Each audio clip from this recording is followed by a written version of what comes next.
By the end of his first year with the Louisiana Hayride, Elvis was hotter than a $2 pistol. During this period, Hayride staff drummer DJ Fontana was added to the Presley Ensemble. On September the 8th, Elvis signed on for another year with the Hayride, this time receiving $200 per week, and being allowed to miss one Saturday every 2 months. Despite the vocal objections of Colonel Parker, who felt a major record deal was just around the corner, the cautious Vernon and Gladys Presley once again opted to co-sign the Hayride contract for their 20-year-old son. On November the 11th, the renewal took hold, and the following day Elvis was named Most Promising Country and Western Artist in the annual disc jockey poll. Barely a week later, Colonel Parker finalized the sale of Elvis's Sun Records contract to RCA for the healthy sum of $35,000. As 1955 drew to a close, Elvis was poised on the verge of national stardom. The Colonel booked him for a series of appearances in the new year on CBS Television's Saturday night variety program Stage Show, hosted by Jimmy and Tommy Dorsey, and RCA re-released 5 of the earlier Sun recordings. In retrospect, one of the most star-studded Louisiana Hayride shows ever occurred December 31st.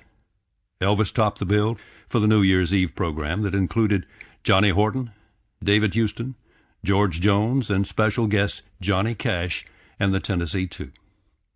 Cash and Jones had signed on to the Hayride the previous month and would share the stage with Elvis for the first quarter of 1956. Folks in attendance that memorable evening definitely got their 60 cents worth. Elvis made the first of 4 consecutive weekly television appearances on Stage Show at the end of January. In this earliest of live footage, it becomes clear to anyone watching that Elvis Presley is a true pop phenomenon. For the first time, the nation is introduced visually to his unique style of rhythm and blues, delivered with a touch of bravado. By the third show, however, as the trumpets and trombones of the Dorsey Brothers Orchestra crashed on top of his newest song, Heartbreak Hotel, the Memphis Flash seemed irritated and lost, unable to find the beat he created in his mind and sang from his heart. Looking back, the show is both prophetic and sad in its foreshadowing of the movie and Vegas careers to come, and the taming of this once free spirit. The Saturday following his 4th stage show performance, Elvis returned to the Hayride and performed Heartbreak Hotel for the local audience, who was once more thrilled. There were no trumpets blaring, no trombones, just Elvis and Scotty and Bill and DJ. As the crowd erupted like it never had before, a sense that the big time had arrived swept the auditorium and touched each and every one of us. Like Hank Williams before him, and Webb Pierce, and Slim Whitman, and Jim Reeves, Elvis was about to be ripped from the cradle of the stars and thrust into the international spotlight.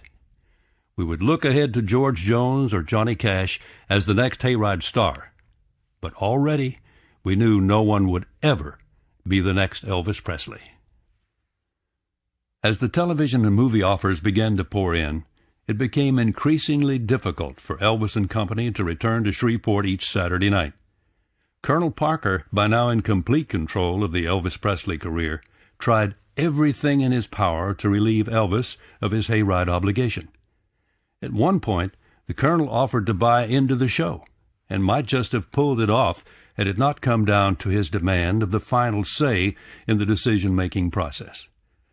Management of the Hayride could not afford to surrender control of the program at any price. Ultimately, we knew we could hold this rising star no longer. So in early April of 1956, Elvis was allowed to buy out the remaining 6 months of his contract for the sum of $10,000.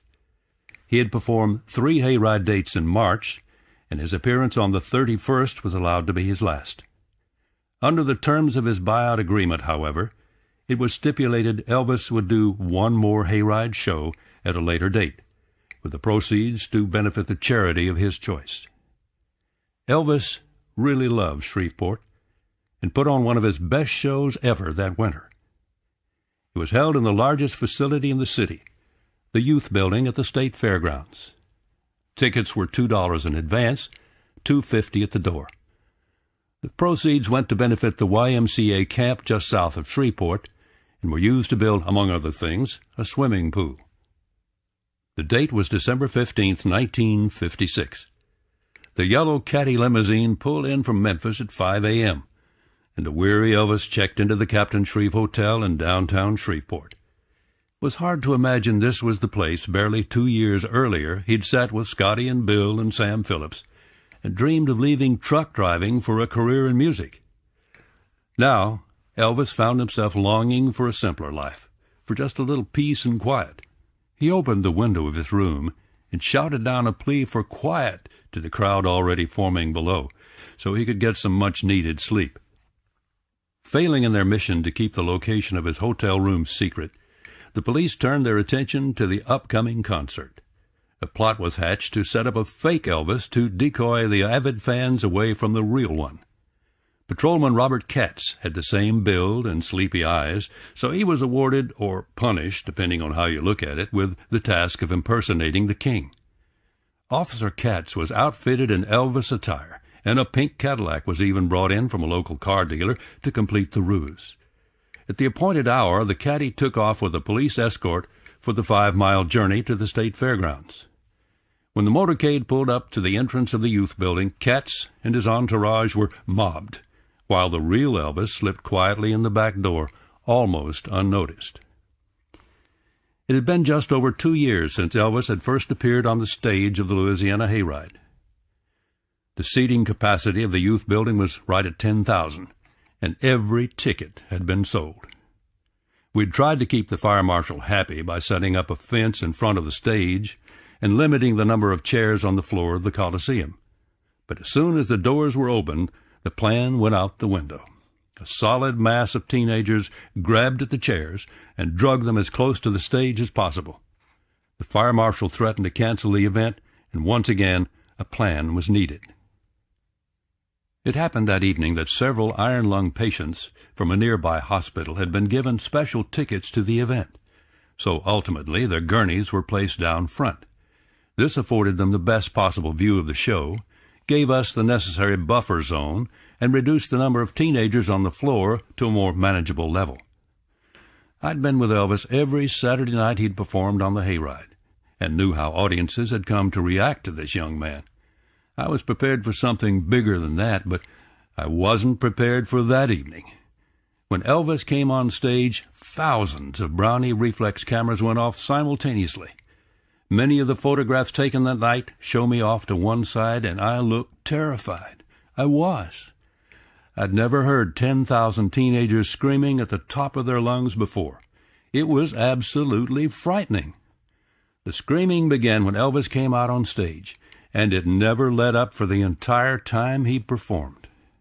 Many people told me later that the audience couldn't tell whether he was singing or not, or even if the band was playing, and nobody cared. The king had come home.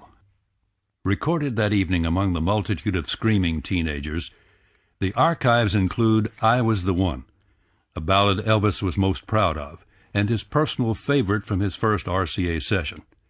He followed it with Love Me Tender, the theme from the motion picture he tells the audience in which I got blasted. Backing Elvis that evening was the popular gospel group the Jordanaires, who would tour and record with him for many years to come.